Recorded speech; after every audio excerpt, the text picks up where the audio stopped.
palavra para o nosso coordenador aí, doutor Aloysio, conduzir os trabalhos. Está gravando já, Cláudio? Perfeito? Ok. Então, vamos lá. Bom, boa tarde aí a todos, né? É com muita alegria que a DECOM promove esse evento em parceria com o Porto de Itaqui e a Andimac, esclarecendo que se trata do primeiro webinário de uma série de 5 que serão realizados a cada 15 dias como parte da programação da DECOM, copatrocinada pela IMAP e antecedendo o Roadshow Integração e Desenvolvimento do Corredor Centro-Norte, que deverá ser realizado no período de 14 de junho a 7 de outubro desse ano.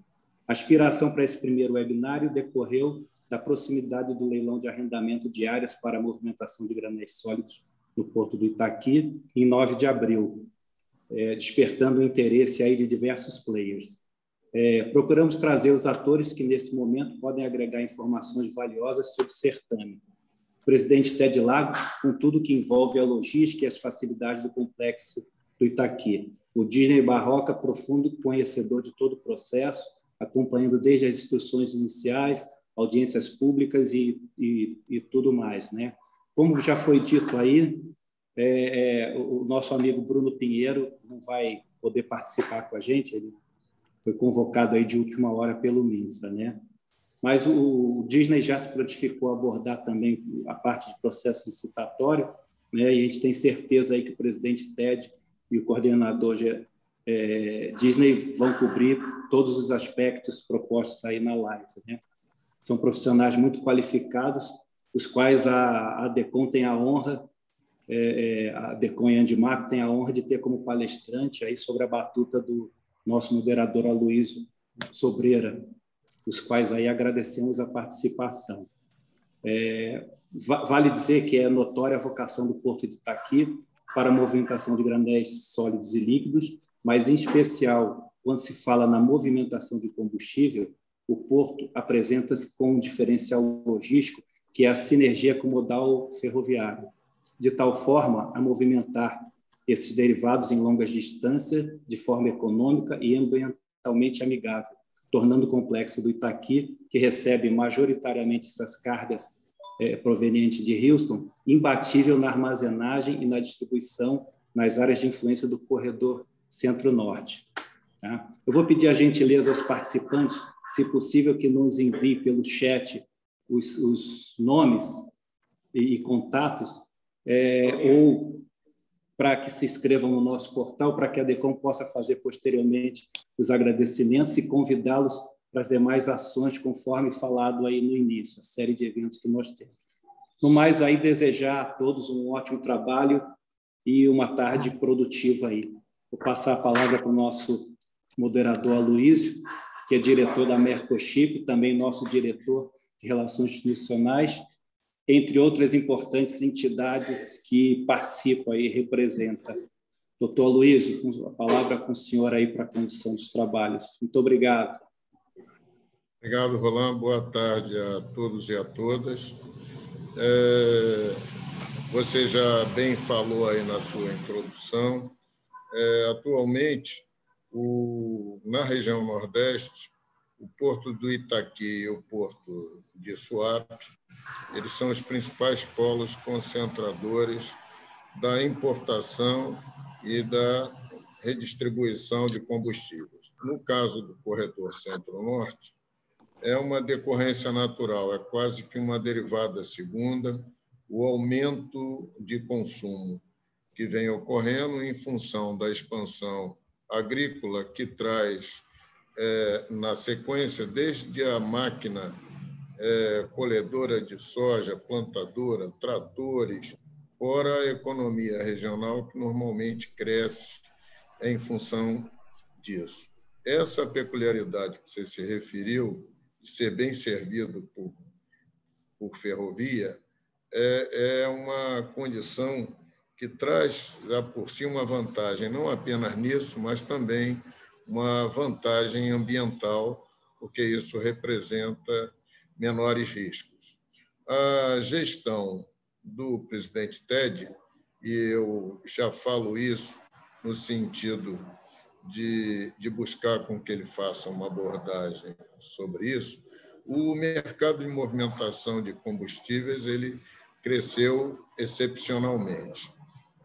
Além dos terminais arrendados, como é o caso do terminal do Grupo Ultra, da Tecmar, que passou por expansões sucessivas, terminais privados também seguiram o mesmo caminho e até pela proximidade, embora não estejam dentro do porto organizado, também tiveram esse crescimento. Então, eu gostaria que o nosso presidente Ted fizesse uma abordagem, evidentemente, sobre o porto de Itaqui e com ênfase nessa questão de ser hoje um concentrador na movimentação de combustível e as perspectivas que ele tem para isso. Depois de nós ouvirmos o presidente Ted, eu, então, voltaria para depois, em seguida, passar a palavra para o nosso Disney Barroca. Doutor Luiz, presidente Aloysio, né, falando aí pelo presidente do nosso Conselho Nordeste Brasil Export, acho que todos me escutam bem? Ok? Perfeitamente. Realmente é um momento muito interessante. Saúdo os amigos, amigas aqui, o doutor Aloysio, o Renato, o Roland, né, o Elano, algumas pessoas do Diesel, já falei, o Cláudio, o doutor Alex Oliva, um grande abraço, quanto tempo não nos falamos, né? E realmente a questão do combustível, né, a gente tem que falar, sem dúvida, dentro do cenário que nós estamos vivendo, né? Ano passado, o ano começando bem, né, movimentação forte, e aí é isso que bate as nossas portas, ou as nossas portas aqui, uma pandemia que chacoalhou totalmente esse mercado. Isso durante empresas que já fazem, que já têm arrendamento conosco, investindo, né? E nós aí concluindo já na reta final aí do edital dos arrendamentos que nós temos agora, no dia 9 de abril, que eu acho que o meu amigo Disney vai falar melhor sobre isso.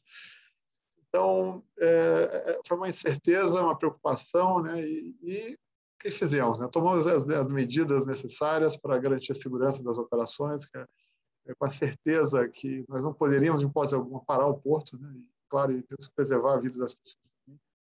E, a partir dentro desse contexto, né, o que nós observamos? É que, de fato, no primeiro quadrimestre, ali, abril, maio, tivemos alguns efeitos em termos de volume, em termos de função do impacto, alguns lockdowns localizados.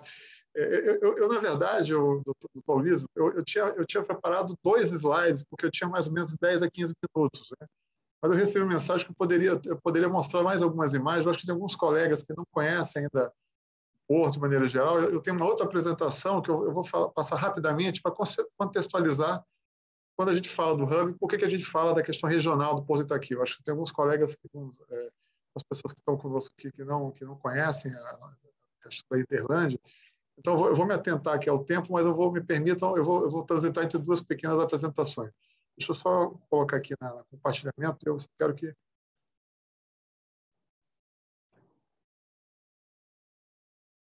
Deixa eu só...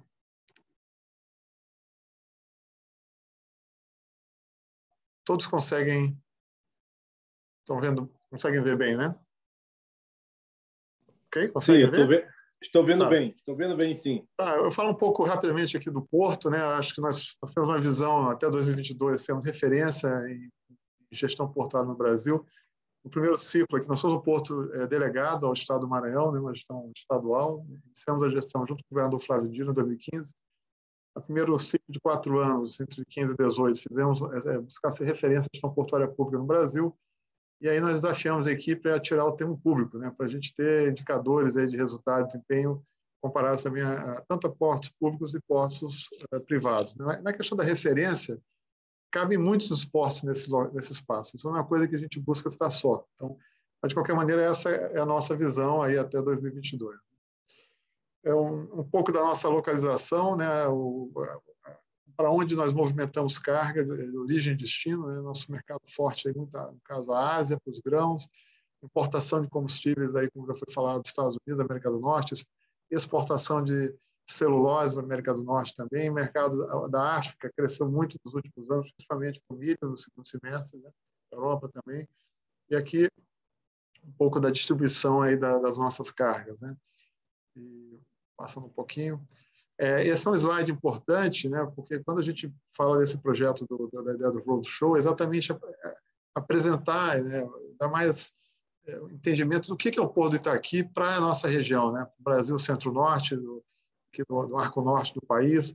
Então, essa área em azul, né? Ela é exatamente nossa área de influência, toda aquela área em que nós transportamos, né? Recebemos carga e transportamos, tanto a originação como destino, e passo pelo Porto do Itaqui. Nós temos aí 3 ferrovias importantes que nos dão exatamente a sustentação para dessa Interlândia. Eu falo que a linha vermelha é a transnordestina, que nós utilizamos, apesar dela ligar até Fortaleza, a gente utiliza principalmente até Teresina, exatamente com granéis líquidos. A Carajás, nós recebemos aí cobre, outras cargas, lembrando que o minério de ferro não é operado por nós, opera aqui pelo TUP da Vale, aqui na Ponta da Madeira, mas nós recebemos outras cargas, né, manganês, o próprio cobre, como eu falei, aço ferro gusa, entre outras cargas, e também enviamos combustível para essa região ali do Pará, né? E a nossa espinha dorsal, que é norte-sul, que começa ali a Sailândia, né, na região ali oeste do Maranhão, e ia até Porto Nacional, e agora com a integração com a Rumo, né, ela já está concedida até a Estrela do Oeste, ali no norte de São Paulo, e lá ela se integra à Malha Paulista. Então, com a expectativa aí da FICO, né, ali de Mara Rosa até Água Boa, que vai nos conectar exatamente com aquele nordeste ali de Vale do Araguaia, nordeste de Mato Grosso, né, trazendo ainda mais um volume de carga. Então, como vocês podem ver, a gente chega ali até Lucas do Rio Verde, aqui um pouco ali Mato Grosso do Sul, né, que são distâncias continentais, né, mas a ferrovia nos permite exatamente essa influência, né? E, como até o próprio ministro do Tarcísio tem explicado bastante aí, vamos estar muito próximos aí da conexão, já estamos praticamente conectados, aí o Porto do Itaqui até o Porto de Santos, né? E aí vamos ver aí o que sobe e o que desce. Um pouco da nossa distribuição, acho que o peso da ferrovia é muito grande para nós aqui, talvez os colegas aí, eu vejo o Elano falar depois um pouquinho, como é que esse giro, né, permite aos terminais de combustíveis aqui do Porto, em função da eficiência da nosso parque ferroviário.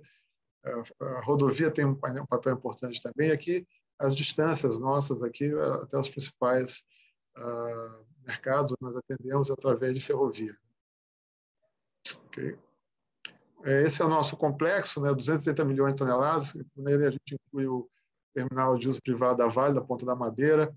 Nós temos aí, nós gerenciamos 2 terminais de passageiros também, Ponta da Espera e o Cujupe são terminais que movimentam cerca de 2 milhões de passageiros por ano de ferry boat. Nós cuidamos dos terminais, o ferry é uma outra instituição, outro instrumento do Estado que cuida.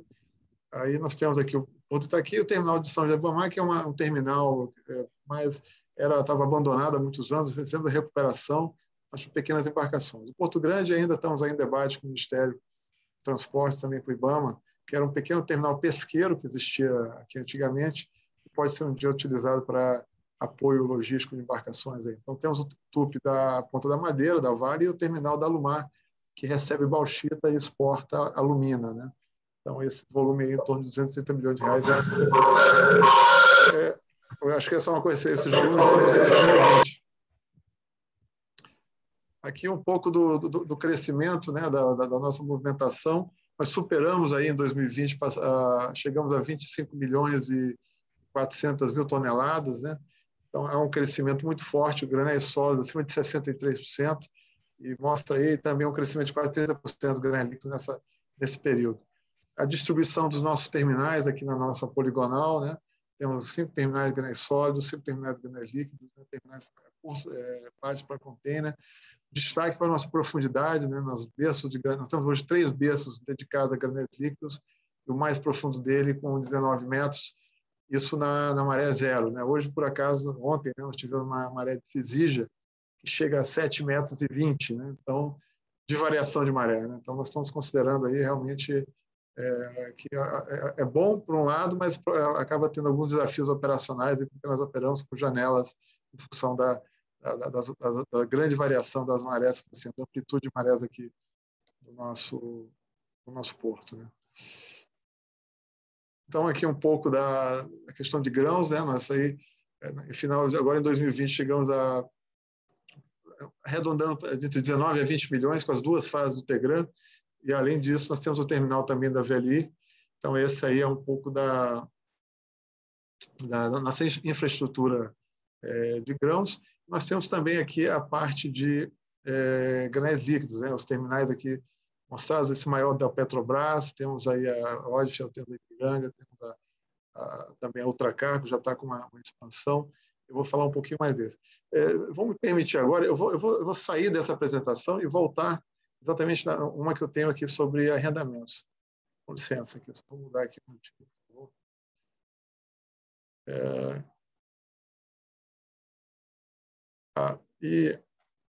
Ok. Então, eu repito exatamente esse layout e nós vamos dar o destaque agora exatamente para os leilões que nós vamos ter dos nossos novos terminais, né? Agora, no dia 9 de abril, eu vou dar uma pincelada muito rápida, claro que eu vou passar para o meu amigo Disney detalhar um pouco mais, porque ele conhece desde a concepção desse projeto, né? Nós vamos estar renovando, né? Duas áreas são áreas brownfields, né? Áreas que já existem operadores, né? E vão estar sendo contratos venceram, né? Estavam contratos temporários e agora vai passar para uma renovação. E temos duas áreas greenfields, o total de 250 mil metros cúbicos, né?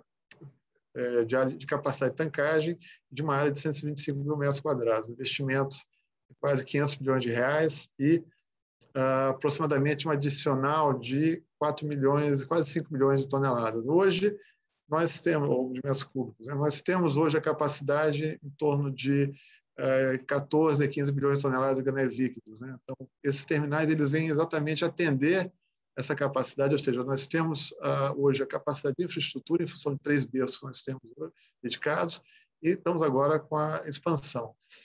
Saindo um pouco, era mais ou menos esse layout, eu estou aqui cuidando do tempo, peço desculpas, volto à apresentação.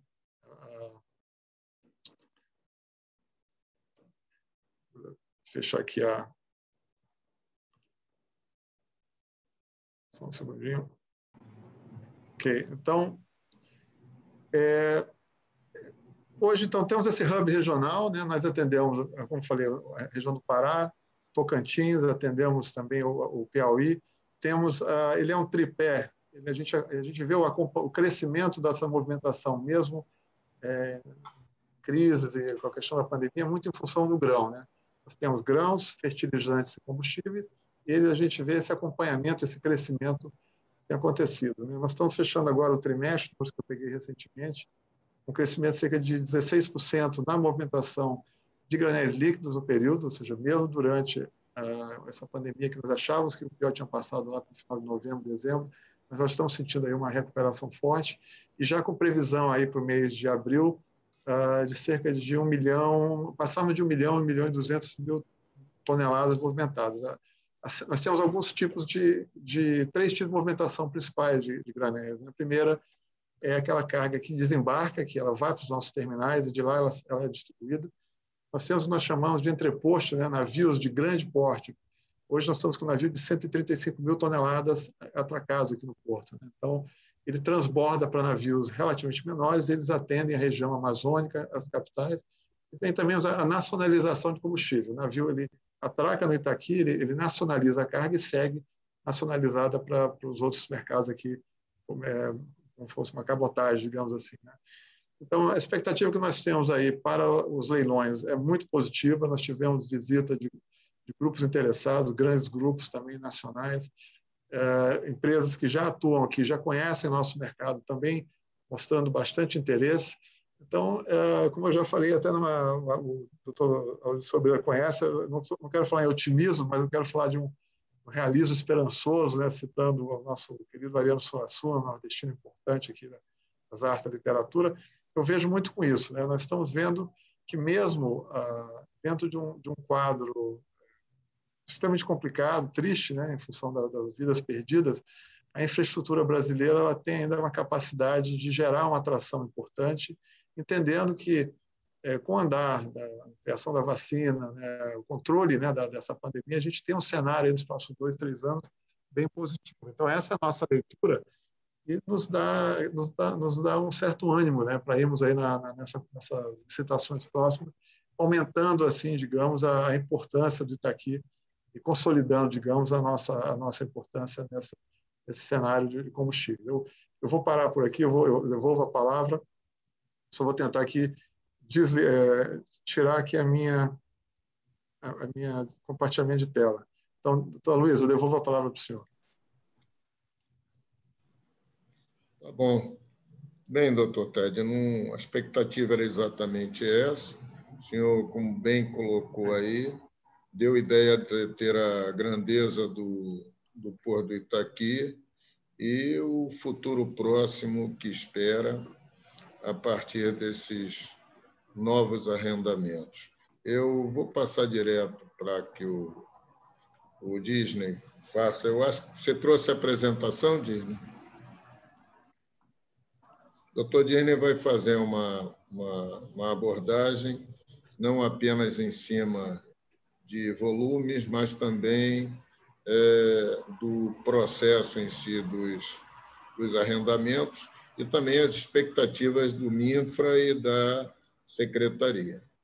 O senhor tem a palavra.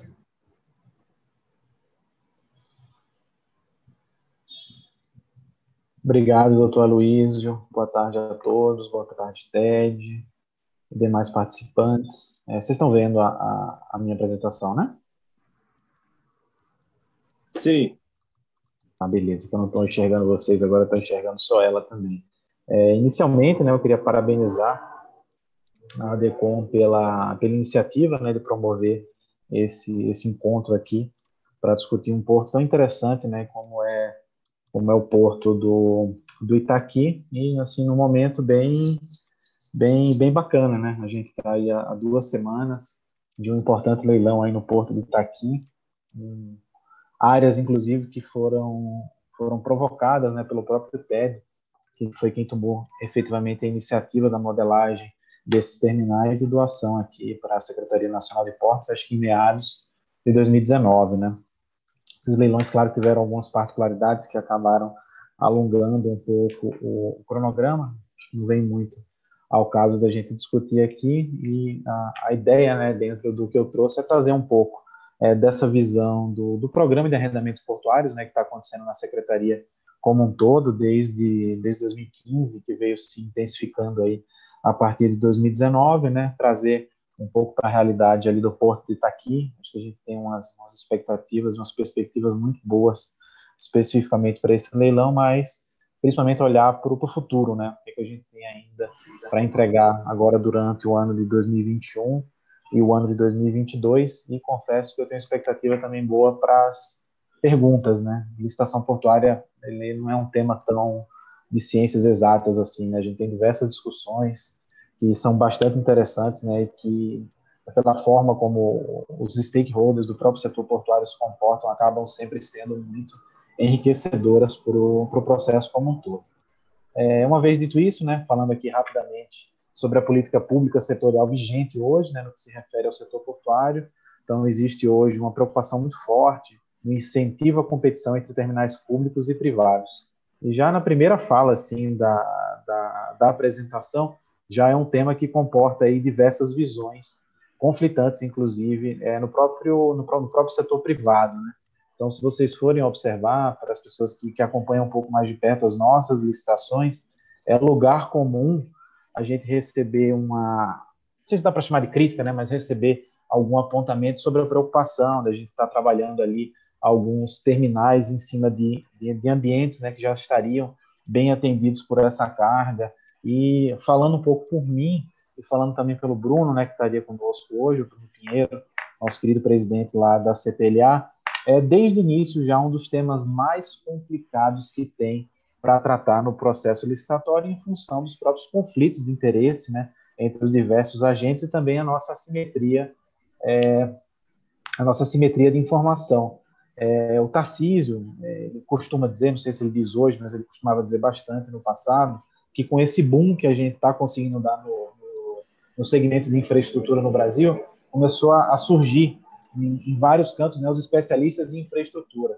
Então, assim, o Tarcísio, ele brinca, né, que ele puxa uma gaveta, pula um especialista, puxa outra, pula um outro especialista. E aqui no nosso desafio de licitação, o que a gente vem observando, na verdade, né, que à medida que a gente vai promovendo mais licitações, a gente vai desencavetando diversos projetos de outros investimentos fora da área dos portos. Então, assim, é muito comum, às vezes até depois de uma visita técnica, que é o começo de um processo portuário, de na semana seguinte aparecer no jornal um outro projeto justamente para aquela carga que a gente está licitando. Isso é uma coisa muito bacana, né, que você acaba provocando ali o setor como um todo, mas obviamente que nos gera assim, um desafio gigantesco de conseguir separar o joio do trigo e saber até que ponto a disponibilização da área no porto público ela vai lá tá contribuindo ali com o inciso 5º do artigo 3 da 12.815, que é justamente o incentivo à competição, né? O incentivo a um ambiente concorrencial. Nesse ponto, eu vou trazer um exemplo interessante, não é no Porto de Itaqui, mas eu acho que representa bem isso. Ali no ano passado, em abril do ano passado, a gente listou 2 áreas para celulose no Porto de Santos. Essas 2 áreas somadas, 5 milhões de toneladas. Ali na época já da audiência pública, a gente foi bombardeado por todos os projetos de TUP ali na região que se diziam capacitados para atender justamente essa carga. Então, qual que era a lógica? Eu já tenho o meu projeto de TUP, no meu projeto de TUP eu tenho 5 ou 6 milhões de toneladas, de modo que você nem precisa licitar esse terminal e que ninguém quer esse terminal, tá? Não licita. Então, a gente enfrenta muito esse tipo de situação e a gente tem buscado aí mudar um pouco esses paradigmas no sentido de que, inclusive, foi dito pelo Mário Povia na audiência pública do IQI, que aconteceu aí no Porto de Itaqui. Eu estive presente no sentido de que a gente está aqui para competir, terminais públicos e terminais privados.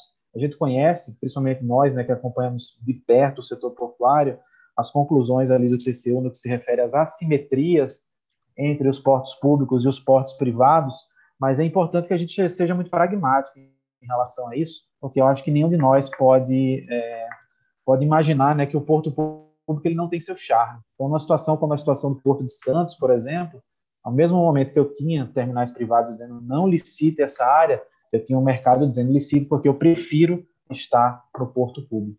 Então, assim, todos esses desafios, eles estão aqui no nosso dia a dia a cada momento.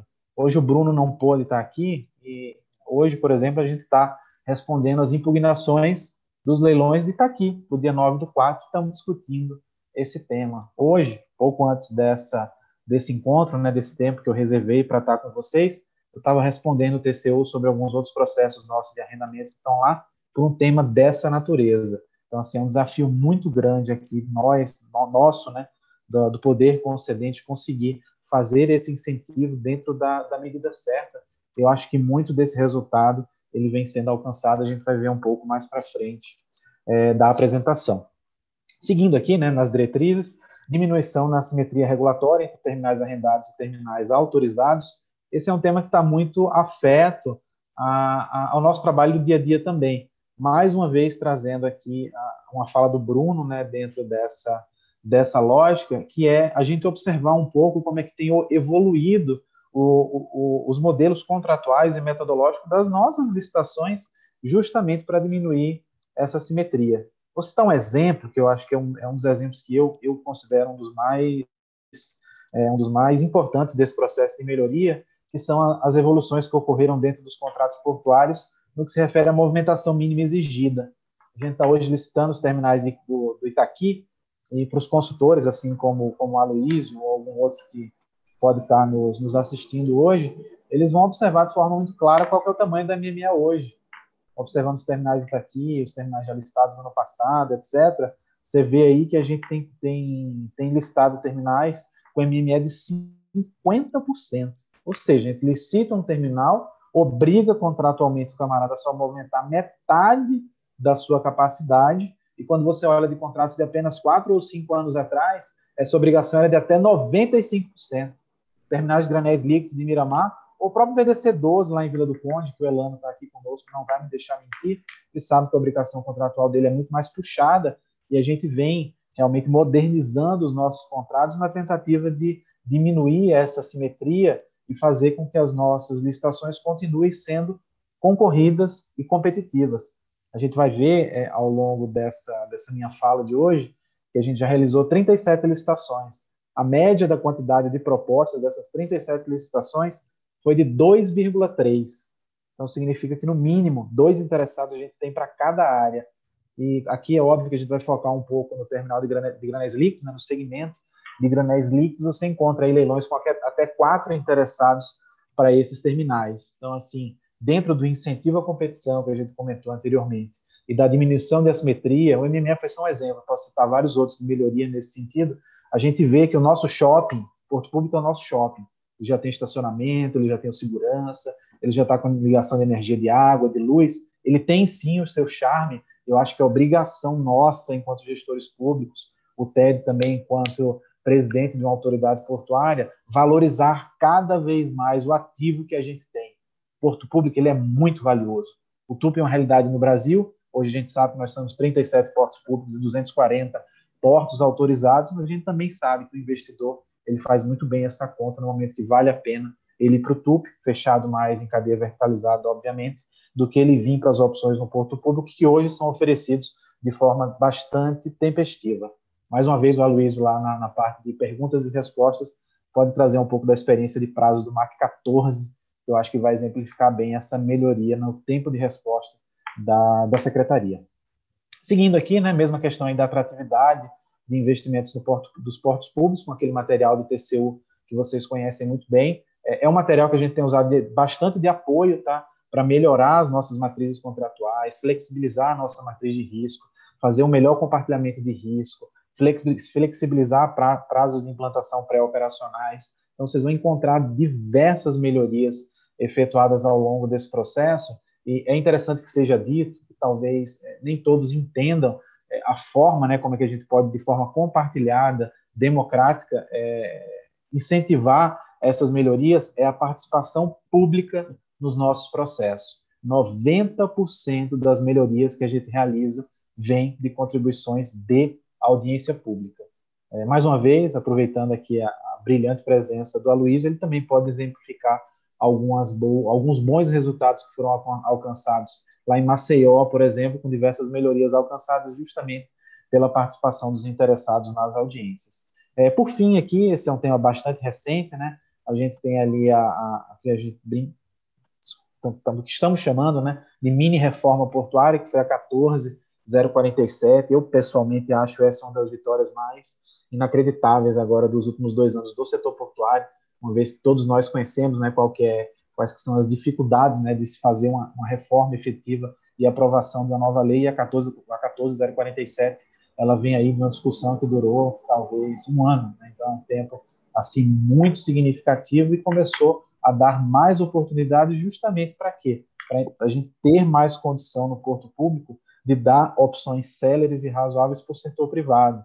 Então, a gente aguardando, obviamente, a regulamentação da lei, que deve sair muito em breve. A gente tem a volta do contrato de uso temporário, que sempre foi um instrumento muito bom e importante, especialmente para o segmento offshore, que está voltando agora, a regulamentação e o esclarecimento, né, das questões do uso das regras de contratação direta, também um instrumento bastante importante também em vias de ser regulamentado.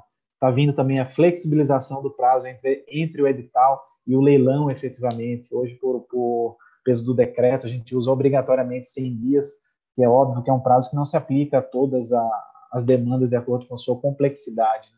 A gente vai abrir nos próximos 45 dias o leilão do terminal de granel vegetal, lá de Macapá, que é o MCP 02, com 3 mil metros quadrados. Ele é o menor leilão já realizado no setor portuário. Mesmo para ele hoje, né, caso o decreto não saia a tempo, eu teria que respeitar os 100 dias. Então, assim, eu acho que é visível, né, o esforço que vem sendo feito na Secretaria nesse sentido, justamente para dar cada vez mais condições de investimento, uma vez, né, que o Brasil ainda é muito deficitário nesse sentido, e ninguém investe sem segurança jurídica, né? Então, é isso que a gente vai buscando construir. Aqui já falando rapidamente, né, de resultados, partindo ali de leilões portuários a partir de 2015, mas na prática, né, a gente está falando aí de um resumo do que foi feito a partir da 12.815, né, da nova lei. Uma vez que lá em 2013, quando houve a nova lei dos portos, existiu, no âmbito do governo federal, uma intenção de resolver, né, esse problema de déficit de capacidade no que se refere aos portos públicos de uma vez só. Muitos de vocês vão lembrar, né, do que foi chamado no começo de PIO, foi chamado de PAP também, mas era um esforço concentrado para licitar 89 áreas ali na cabeça, ali em 2013.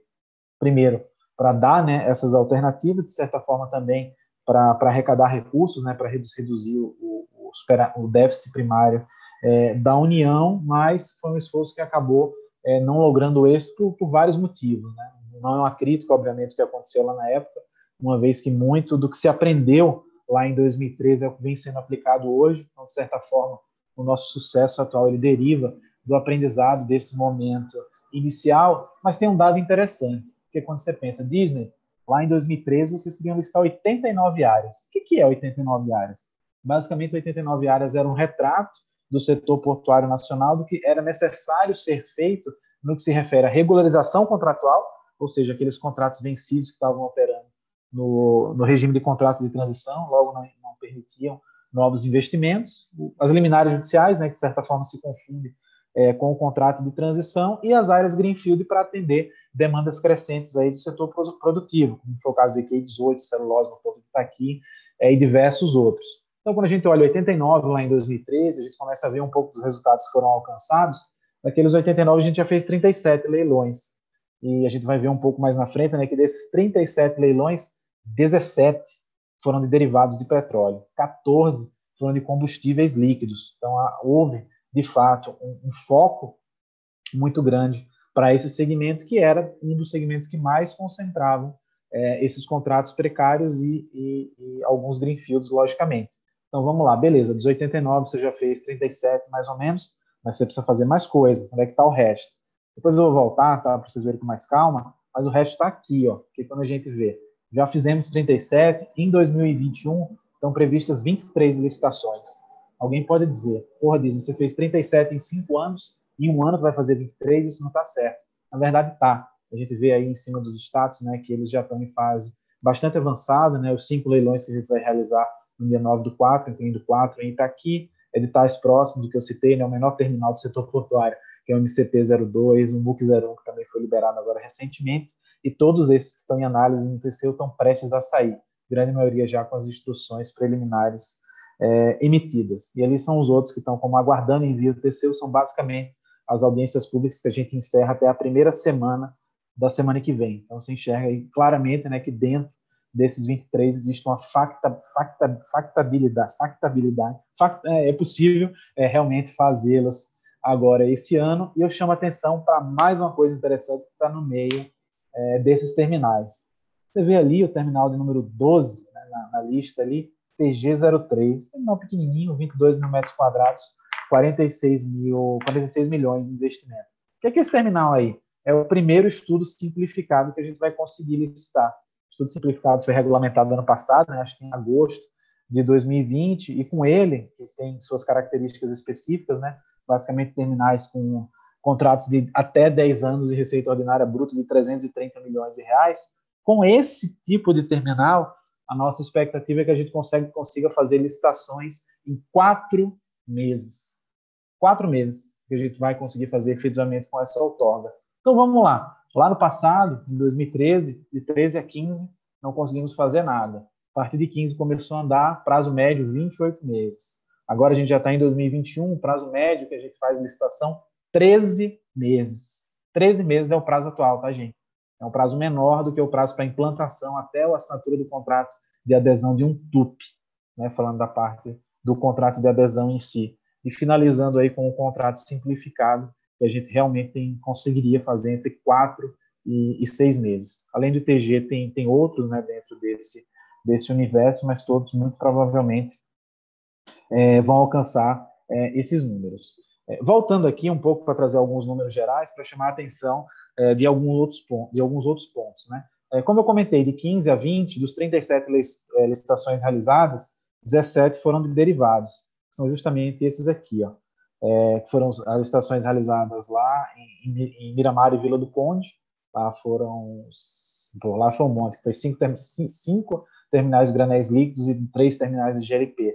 Mas seguindo ali a sequência, né, a gente fez licitação aí no Arco Norte, lá no Pará, 3 licitações em Cabedelo, uma licitação de Maceió. Essa de Maceió ela é de ácido sulfúrico, tá? Só que como os nossos objetos contratuais eles são mais amplos, nada impede que ela movimente granel líquido combustível, se assim entender. Também licitação lá em Vitória, né, o Grande VIX 30, e 2 licitações em Santos, que muitos de vocês conhecem bem, que foi o STS 13 e o STS 13A, respectivamente, né, o último terminal com contrato precário em Santos e o último greenfield, entre aspas, que estava disponível. Seguindo aqui, para 2021 e 2022, a gente vai ver um pouquinho mais para frente que nesses 2 anos a gente espera fazer perto de 40 licitações. 40 licitações. Dessas 40, pelo menos, eu não consigo enxergar aqui que está na minha frente, não sei se é 13 ou se é 15, mas essa aqui é a quantidade que a gente vai ter para granéis líquidos. E uma coisa que eu chamo a atenção, que é bastante interessante também, é que se vocês forem observar o slide anterior e esse slide especificamente, vocês vão ver que a gente atendeu absolutamente toda a costa brasileira. Ou seja, fizemos projetos no Pará, fizemos projetos no Maranhão, fizemos projetos no Ceará, fizemos projetos na Paraíba, faremos projetos em Pernambuco, Maceió, e aqui já está entrando, né, o Rio de Janeiro, que não tinha no slide anterior, Paraná, que também não tinha no slide anterior, Santa Catarina, especificamente, esse também é um terminal de ácido, mas nada impede que ele faça outros tipos de movimentações. Já partindo para o final da minha fala do Disney especificamente, a mensagem que eu quero passar é que a gente efetivamente está conseguindo, né, aplicar enquanto uma política de Estado e não uma política de governo, o zeramento das pendências de arrendamento do setor portuário. Se você somar todos esses números que eu falei, né, os 40 que a gente vai realizar e os 37 que a gente já realizou, a gente chega muito próximo dos 89 que a gente tinha mapeado como déficit Brasil lá em 2013. O que isso significa? Significa que o desafio acabou? Não. Não significa que o desafio acabou, mas significa que a partir desse momento a gente vai ter a capacidade de começar a fazer as licitações que ainda não são uma pendência específica, ou seja, se licitar antes mesmo do terminal ter o seu fim contratual e, obviamente, né, as manutenções dos greenfields das cargas que vão aparecendo ao longo do tempo. Então, assim, é uma realidade completamente diferente a essa que a gente enfrentava no passado. E falando de investimentos, né, e aí investimentos especificamente nas áreas, dentro de todos esses terminais que eu citei para vocês, né, da carteira como um todo, a gente está falando perto de investimentos na casa de 10 bilhões de reais. Obviamente que são projetos conceituais, a gente vem observando que no momento da implantação o projeto ele é muito mais ousado do que aquilo que a gente espera. O Elano que está aqui talvez não me deixe mentir, com o próprio projeto de Vila do Conde, que nos surpreendeu bastante. Então, assim, é uma injeção muito bem-vinda e muito necessária para o setor portuário. E um outro ponto também que eu não posso deixar de citar, porque para mim é com uma felicidade assim, imensa que eu consigo enxergar esse círculo virtuoso, foi a modernização que foi promovida no que se refere aos recursos pagos nos leilões. Então, os BIDs, gente, até 2019, eles eram pagos para o OGU, Orçamento Geral da União. E nós, do segmento de infraestrutura, obviamente não víamos, nem de infraestrutura, o portuário, na verdade. A gente não via esse retorno desses recursos para aplicação efetiva na melhoria das nossas infraestruturas portuárias. Isso mudou, tá? Os BIDs agora são direcionados para as autoridades portuárias, que com esse recurso absolutamente extra, terão com toda a segurança a capacidade de fazer os investimentos necessários no porto. O TED está aqui com a gente. Eu tive com o TED no final do ano passado, salvo engano, lá no Brasil Export, fiz essa brincadeira, né, caracterizando o TED como um homem bilionário, né, juntando aí o capex dos terminais lá de Itaqui, mais do que se espera de outorga. Aqui eu vou trazer um outro número interessante, que talvez alguém queira perguntar depois para o TED, o que é que ele está planejando fazer desse recurso. O bid médio das licitações de granel líquido alcança 70 milhões de reais. E a gente sabe que os nossos bids eles partem de R$1. Não é o caso desses bids agora no Porto de Itaqui. O IQI 03 e o IQI 11, em função de algumas discussões com o TCU, eles têm bids iniciais ali de 43 e 48 milhões de reais, o que significa que agora, em 2 semanas, o TED estará lá na Bovespa,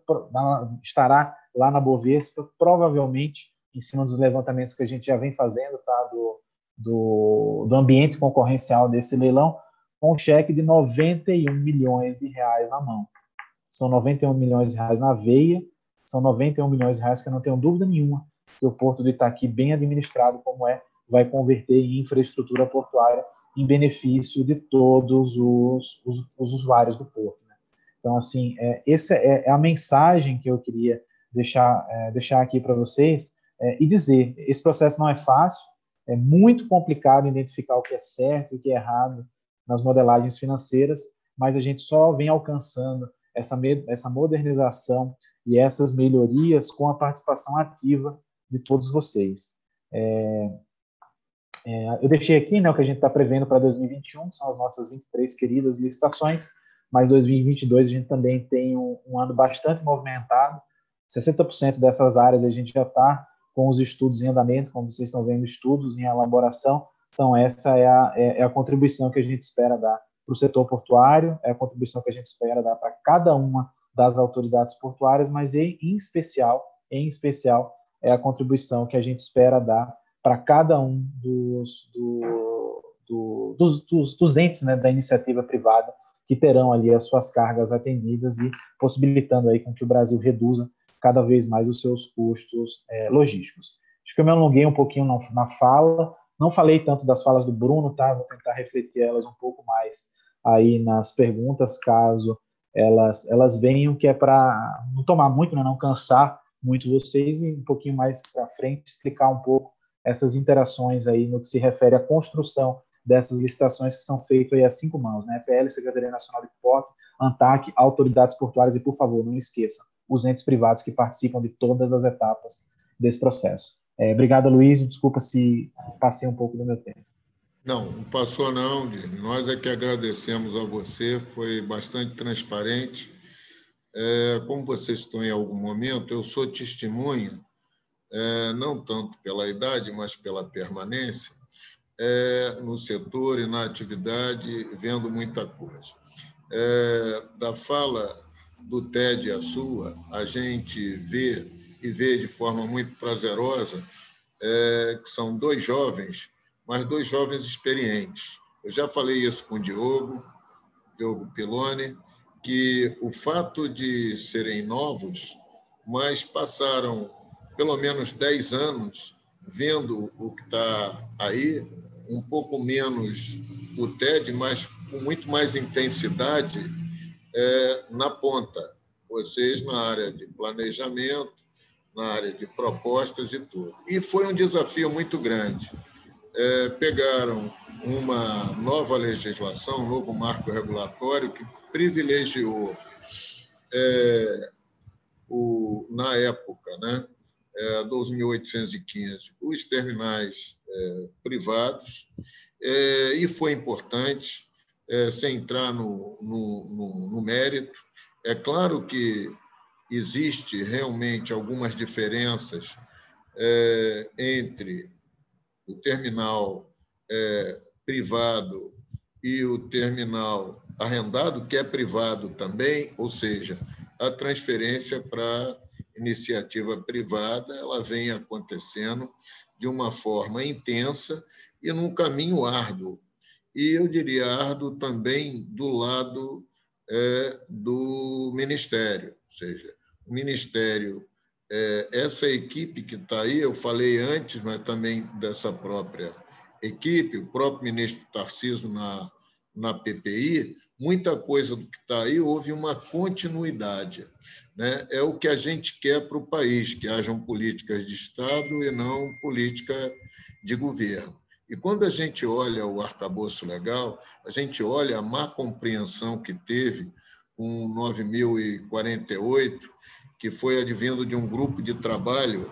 Eu vi a Dora presente, aí ela participou desse grupo de trabalho, quer dizer, 30, 40 pessoas que se dedicaram e fizeram um trabalho espetacular, fazendo uma correção de rumo e, lamentavelmente, por um viés político, foi distorcido. O próprio TCU, houve também uma evolução muito grande, os entendimentos que tem hoje do TCU com o Ministério, com a própria ANTAC, ou seja, é um trabalho que a gente sente que é um trabalho conjunto e o melhor de bem para o Brasil. Uma outra palavra que eu acho que é importante utilizar aqui é a transparência, ou seja, nós todos que somos agentes, sejam empresários que vão arrendar, ou que estão disputando, ou que estão insatisfeitos, ou consultores, conseguem ter resposta. A resposta nem sempre pode agradar, mas encontram no diálogo a possibilidade de resposta e de evolução. Eu sou um entusiasta de que haja realmente a evolução, e isso, felizmente, está ocorrendo. Estou ansioso para o 1447 estar regulamentado, que eu acho que vai ser fundamental para destravar essas amarras. E eu acho que esse exemplo que a gente está vendo aqui no Itaqui, com toda essa evolução, ela tem um sentido muito importante, que é o da continuidade. É a equipe que está, independente dos cargos, das funções, mas é a equipe que vem dentro de um aprendizado.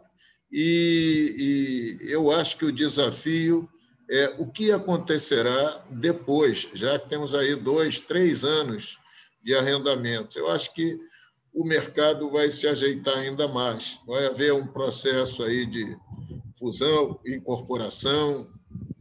Eu acho que tem trabalho bastante aí para a ANTAC, bastante para o Ministério, e o grande beneficiário vai ser o país. Nós sofremos muito com os baixos investimentos em infraestrutura nos últimos anos, e um dos setores, apesar das dificuldades, apesar de todas as ambiguidades, começa a ter aquilo que todos nós queremos, que é o que o investidor quer, que é a segurança jurídica e o conforto regulatório. Essa introdução longa eu aproveitei para fazer, porque o Bruno não está aqui, eu me aproveitei da condição de moderador para isso. Perguntar ao TED o que ele pensa em relação ao porto do Itaqui, porque o sucesso da gestão dele, com a equipe dele, que ninguém faz nada sozinho, ele é muito grande, mas o porto do Itaqui começa a ficar pequeno para vocês, né? De tanta coisa que foi feito. E ao meu amigo Disney, fica uma questão: o que será da nova política do Ministério, pensando num horizonte mais longo, onde nós continuamos precisando de atender demandas de geração de emprego e renda. Isso só se dá com agregação na cadeia de valores. Isso ainda não ocorreu, mas o porto é fundamental. Não esqueçamos que 98% das exportações é pelo porto, 91%, 92% das importações é pelo porto, e quando se fala de valor agregado, 20% das importações vem de avião. Então, isso eu estou falando, Ted, para você não querer voltar para lá, não. Você tem que continuar aqui do lado do porto e não da aviação. Eu acho que eu não sei se vocês preferem fazer algum comentário em complemento agora ou ouvir as contribuições, ouvir as perguntas, que eu até acho que isso seria o melhor. E, ao final, teria um tempo para vocês encerrarem. O Cláudio que está coordenando aí as perguntas. Então, Cláudio, então o comando aí está contigo.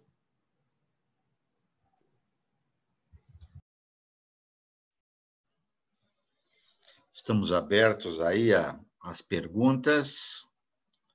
Aqui no chat só temos aí a os endereços aí para o Roland encaminhar as perguntas.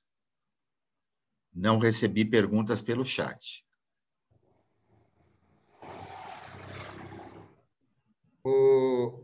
Abre a palavra. Se alguém tem alguma contribuição, alguma por dúvida. Favor. Elano? Gostaria de fazer uma pergunta para o Disney. Vamos lá. Por favor, Elano. Elano, eu ia abrir o meu microfone agora dizendo, se ninguém quer perguntar, eu quero fazer uma pergunta para o Elano. Mas você veio primeiro, então vamos lá. O Disney, como você falou, o grande vetor de crescimento do país, de granéis líquidos, ele tem sido o combustível, né?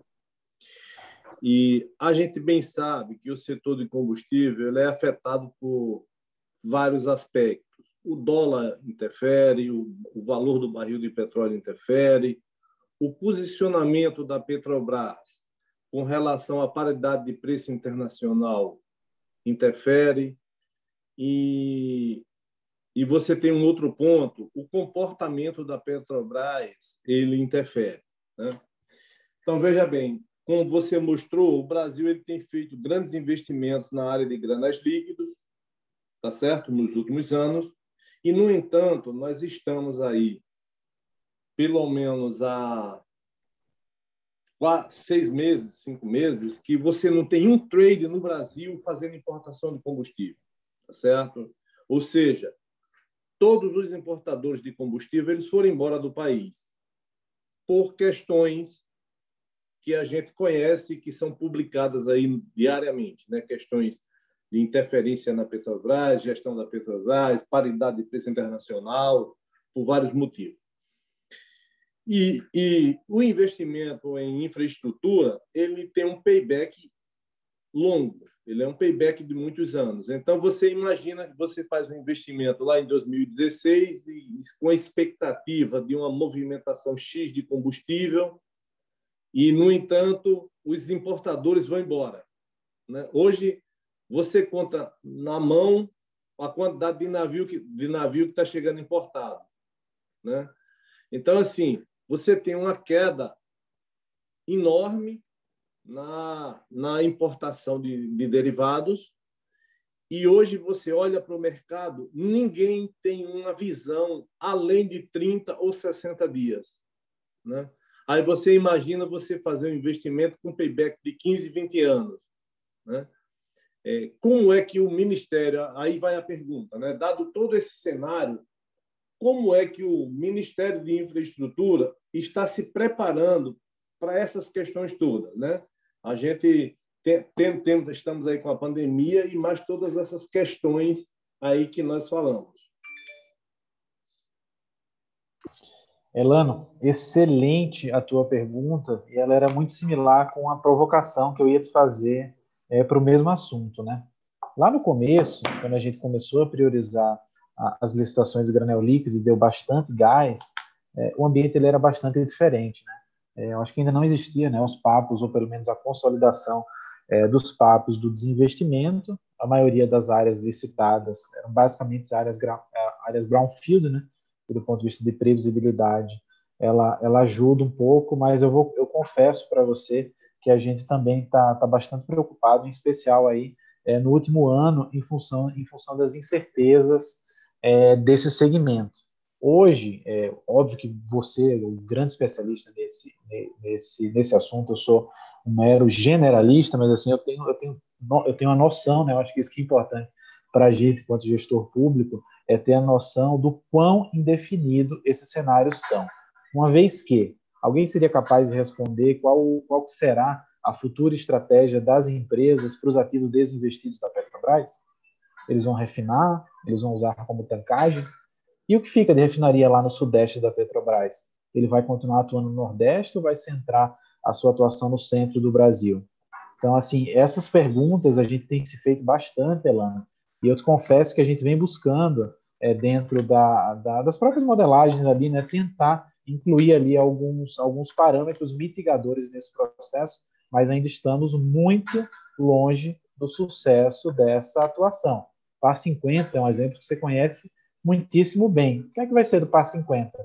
tancagem gigantesca do lado de fora do porto, e aí não é nem tupi, né, que é uma retroárea, na verdade, a maioria do que a gente tem ali. Como é que vai ficar a Repar? Qual vai ser a estratégia da Repar? Então, assim, é muito difícil, porque assim, as nossas metodologias, com toda sinceridade e tranquilidade, elas não abarcam situações dessa natureza. E a própria portaria 530, a recente portaria 530, que traz ali algumas prerrogativas, né, de adaptações e discussões contratuais, ela ainda é, de fato, muito rasa para as discussões que existirão nesse segmento. Então, o que a gente vê pela frente, Itaqui, talvez, essas licitações de Itaqui, elas dão para ser caracterizadas como um final desse primeiro esforço que foi feito lá no passado, que Itaqui atrasou bastante por outros motivos. Quando a gente olha ali para frente, que são aqueles slides das próximas 13 ou 15 licitações, a gente precisa aprofundar muito as discussões. Eu vou trazer um outro elemento que você sabe bem, que muito nos preocupa e a gente tem tentado endereçar dentro do nosso papel institucional, são as revisões da 251. A gente sabe muito bem que assim, um ambiente provocado pelas discussões da 251, eles dificultam muito a tomada de decisão de um camarada pegar um terminal e fazer um investimento. Ele vai fazer um investimento para a regulação mudar e ele ter que abrir de forma indiscriminada, tá? Não é uma crítica, mas entre aspas aqui, para terceiros aquele terminal que ele fez, esse investimento. Então, assim, está tudo isso dentro desse momento que a gente está vivendo hoje. Incertezas em relação ao cenário, dúvidas gigantescas em relação às novas estratégias que serão adotadas pela Petrobras, a própria regulação do setor especificamente. E como a gente está falando de regulação nesse caso, a gente está meio que nesse meio do barco, tentando adaptar as nossas modelagens para que aquilo que a gente vá a oferecer para o mercado seja um pouco mais palatável. A gente já evoluiu um pouco, tá? A gente já fez ampliação de prazos pré-operacionais, eles antes eram bem menores.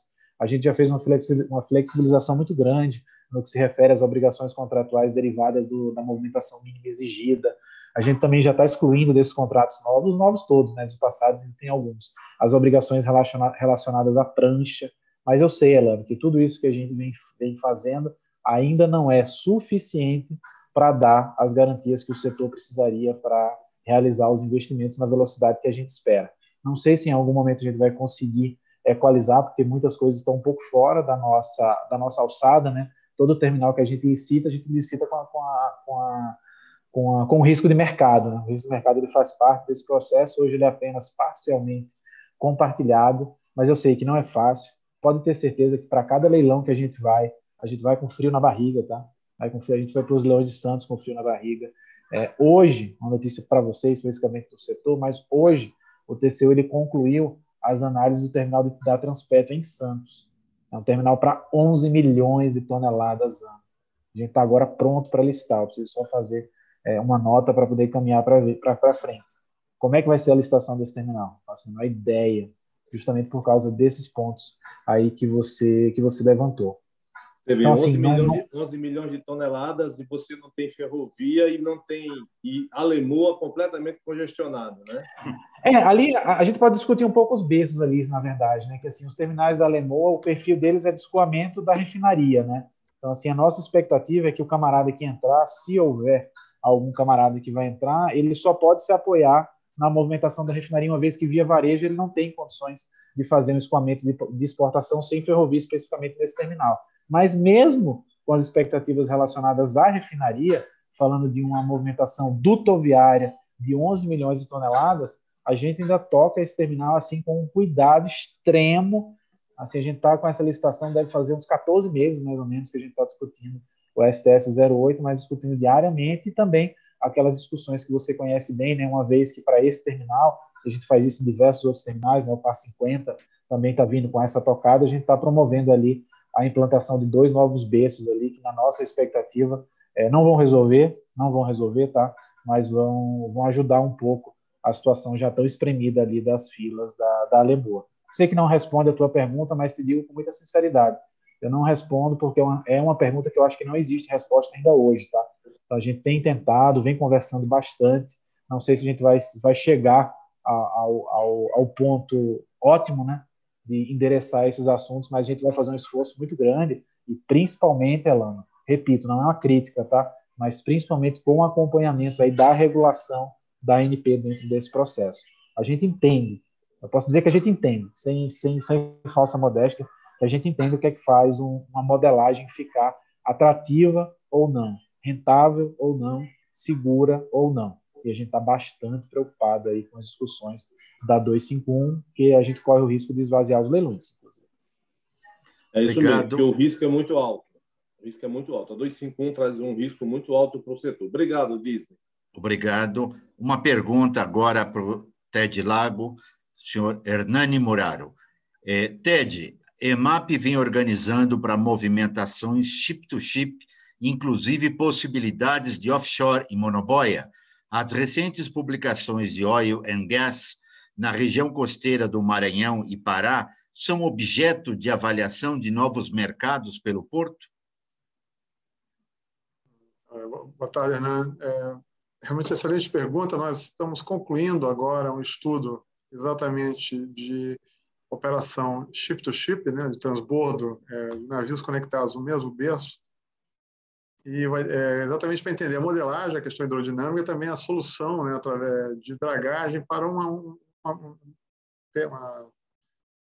pedral que nós temos ali em frente ao B106. Né? Então, concluindo esse estudo, esse projeto, nós vamos exatamente para a execução,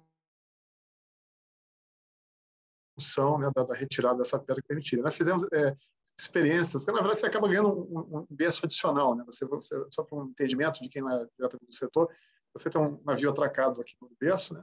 Você consegue atracar o navio no contrabordo dele, ou seja, são dois navios atracados no mesmo berço e operando transbordo de combustível. Claro que, como já falei, nós temos aqui no Maranhão, na nossa baía aqui de São Marcos, características praticamente únicas do Brasil, variação de até 7 metros, mais de 7 metros de maré, como tivemos ontem à noite. Você tem uma ideia, a rua, que é o acesso onde o meu apartamento, eu moro no lugar chamado Ponta da Areia, né? A rua que leva ao meu apartamento fica coberto de água salgada. Você tem uma ideia quando dá uma maré exige. A gente tem que pegar uma rua lateral para poder chegar onde eu moro. Então, esse é um fenômeno que nós estamos já... Por outro lado, permite o Itaqui ser um porto profundo, né? Nós praticamente não temos quase nenhum custo com dragagem de manutenção por essa característica, essa variação de maré, mas ele, para questões operacionais, ele dá alguns desafios. Mas é uma solução que nós estamos pensando, né? Comentando um pouco sobre essa conversa entre o Elano e o Disney, até para um entendimento melhor, né? O Brasil precisa dos portos, né? Para a sua necessidade, sua demanda de combustível. Né? Alguém pode depois me corrigir se eu estou desatualizado. O Brasil não tem capacidade de refinar, não atende 100% suas refinarias a demanda de combustível, é um grande importador de combustível. Então, e o Itaqui é um dos principais portos que importa combustíveis, aí, principalmente do Golfo do México, da América do Norte, também da Roterdã, ali onde tem muitas refinarias naquela região. Então, eu acho que em demanda por investimentos, principalmente na nossa região aqui,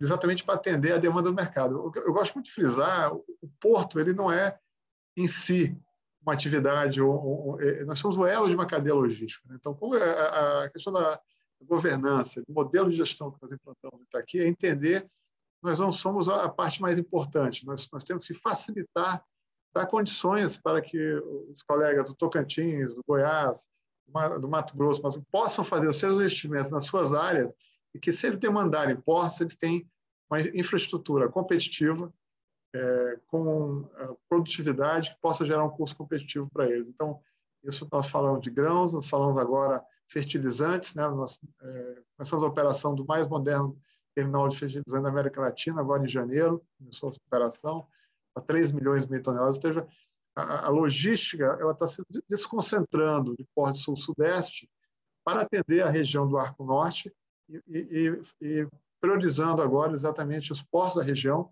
em função do investimento em infraestrutura. E esse modelo em que o investidor privado ele possa encontrar num porto público um ambiente seguro, competitivo, digamos, republicano, para fazer seu investimento, eu acho que esse é o sucesso do modelo que nós estamos tendo. Falando um pouquinho da provocação do doutor Aloysio, né? A questão de perpetuidade e continuidade. Eu acho que quando eu tive o convite do governador Flávio Dino para vir ficar à frente da EMAP, aqui do Porto Itaqui, uma coisa que ele falou, e que me tocou bastante. Olha, nós somos passageiros, nós somos temporários, nossa missão é temporária, a minha e a sua. Então, nós não estamos aqui para perpetuar ou ficar muito tempo. Então, nós temos que implantar uma visão, uma governança que, sim, aí sim garanta legados assim, para quem vier depois de nós. Então, acho que é isso que é o nosso grande recado. Nós montamos uma equipe, acho, de primeiríssima linha. A grande parte são pessoas que já estavam aqui. Eu vejo a doutora Ellen, que está conosco aqui, que já conhece desde do Tegram, lá do processo do Tegram original, lá das aventuras, né, doutora Ellen, de responder, receber ações aí na véspera oficiais de justiça, etc., na véspera do leilão lá do Tegram, ela conta muito isso, impugnações, né? Então, o segredo da equipe é exatamente essa diversidade que nós temos.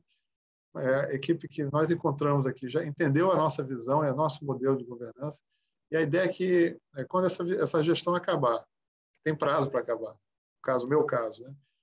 Quem vier depois de mim, ela vai aproveitar exatamente dar continuidade a essa governança que nós estamos colocando aqui, as nossas certificações de ISO, 14.000, 9.001, 27.000 e outros que estão vindo, renovando, vão encontrar um porto praticamente novo, né? Toda a parte elétrica nova, toda a parte de iluminação, de suas vias de acesso, recuperação de berços, né? E já, não sei se foi uma pergunta disso, mas já uma provocação sobre a questão dos arrendamentos, das outorgas, né? Temos aí, claro, a nossa Feira Ferroviária, que é um projeto que nós estamos aí, que é aumentar a capacidade de recepção, né, e despacho de cargas por ferrovia, e também a questão de aumentar a nossa segurança, né? O VTMS, que é o sistema de radares e controle de gestão de tráfego, mas nós estamos fazendo muita coisa com recursos que nós já temos aqui, recursos próprios, né? Recuperação, como eu falei, a modernização de berço, recuperação da parte de elétrica, da parte para que a gente possa atender ao crescimento dos portos nos próximos 20, 25 anos, em capacidade de fornecimento de energia para os terminais, né? E também estamos aí com um terminal, não, uma unidade de segurança, como unidade do Corpo de Bombeiros especializada em atendimento a estruturas industriais, que vai atender todo o complexo portuário do Itaqui. Então, recuperamos toda a parte de combate a incêndios. Hoje, o Porto tem um dos sistemas mais modernos do país, com canhões remotos. Então, aprendemos muito com os parceiros aí, o Elano, com a Ultracargo também. A gente aprende, troca informação. Estamos adquirindo um caminhão de combate a incêndio ultramoderno, assim, exemplo que a Ultracargo tem aqui no nosso porto, para dar segurança para o arrendatário, para o terminal, para que ele vai encontrar aqui um ambiente propício para o seu negócio, né? Claro, temos o mercado desafiador, mas o nosso mercado ele é muito atrelado também ao agronegócio. E essa região tem criado uma forte expansão aí para o aumento de demanda.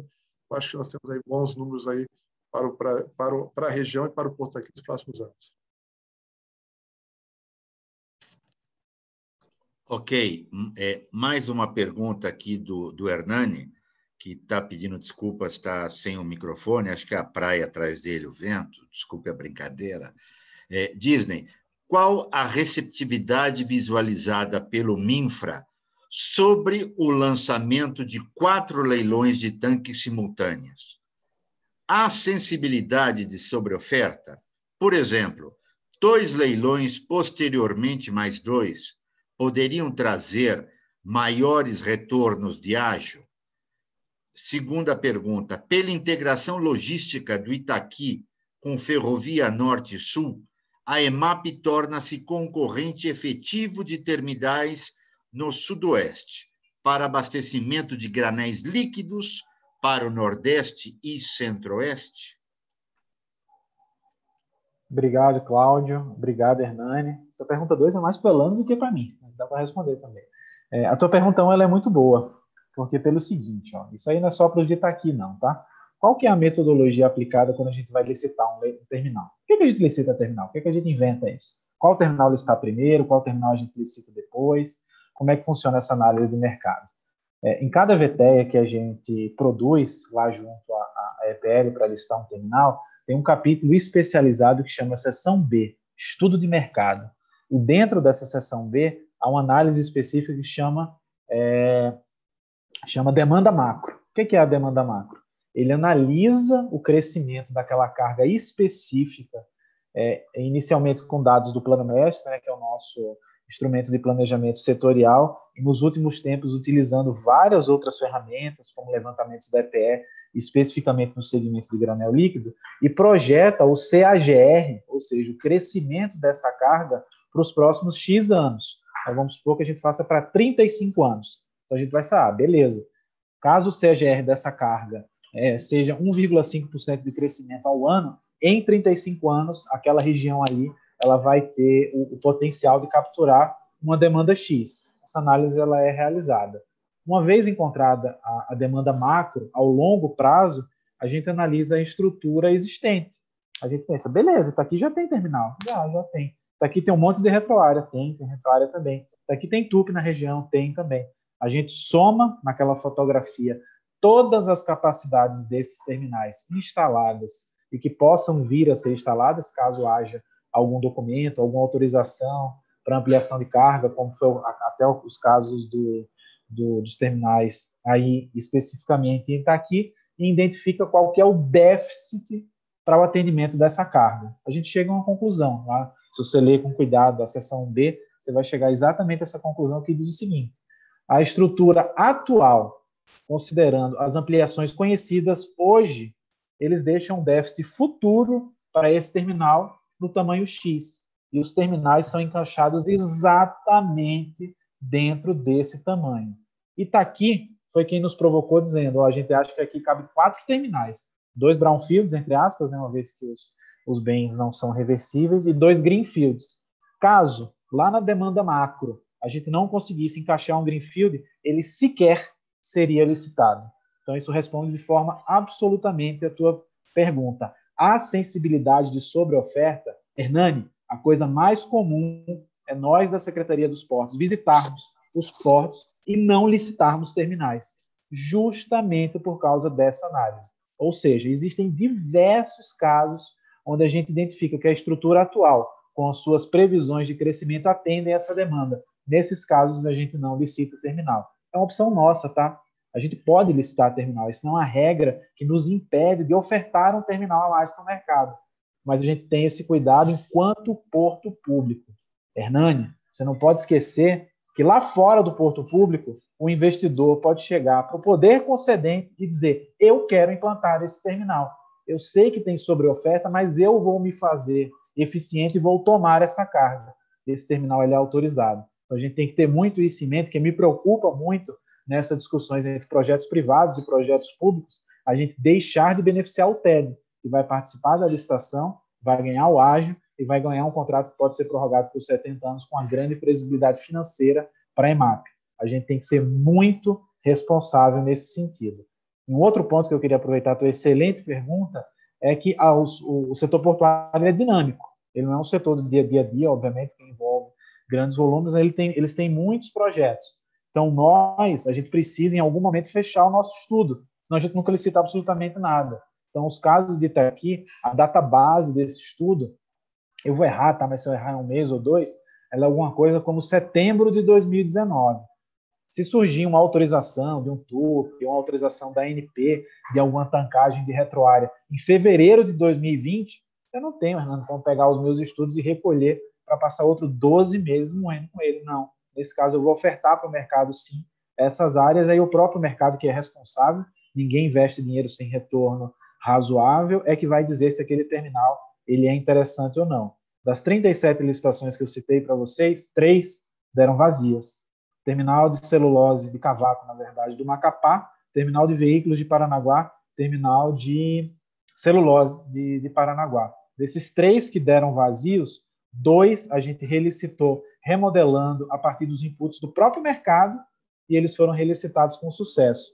Eu errei, não são 3, foram 4. A gente teve 4 terminais que deu vazio, e o 4 era exatamente o que eu queria citar, que era um terminal de fertilizantes no Porto de Santos, o maior porto da América Latina. Deu vazio, o granel mineral tem o Tiplan lá atrás, né, um mercado bastante rentável e também bastante concorrencial. Primeiro deu vazio, cometemos erro na modelagem, um erro bem expressivo até, alteramos e ele foi bidado por 210, não, ou é 210 ou é 110, enfim, é mais de 100 milhões de reais. Então, assim, sim, há grande sensibilidade sobre a oferta, absolutamente todo terminal modelado, ele é analisado a demanda macro futura e, normalmente, a gente solicita o terminal que tiver espaço na demanda macro, senão é uma obrigação nossa, tá? Mas uma coisa que a gente vem buscando fazer, acho que isso responde de forma rápida as tuas perguntas. Qualquer dúvida que você ainda tiver, eu tenho certeza, se você ler a seção B dos estudos das licitações e está aqui, você vai ter um entendimento numérico perfeito no centavo, no centavo não, né? No metro quadrado e no metro cúbico de cada uma das coisas que eu falei. E, repito, estudo tem data base. A gente não pode ficar voltando o estudo o tempo todo para poder refazer essas fotografias. Uma vez o estudo está fechado, ele vai para a licitação e aí o mercado responde se aquela área ela é interessante ou não. Sobre a segunda, como eu falei, né, o grande especialista que a gente tem aqui é o Elano, sem dúvida ele pode responder de forma brilhante essa resposta, mas de certa forma ela tem uma relação com essa minha primeira resposta, porque nessa mesma seção, né, que é a seção B, estudo do mercado, ele identifica quais são as regiões que têm potencial de ser atendidas pelo Porto de Itaqui. Então, a gente identifica essa potencialidade e disponibiliza essa tancagem para que ela faça parte dessa briga por esse mercado.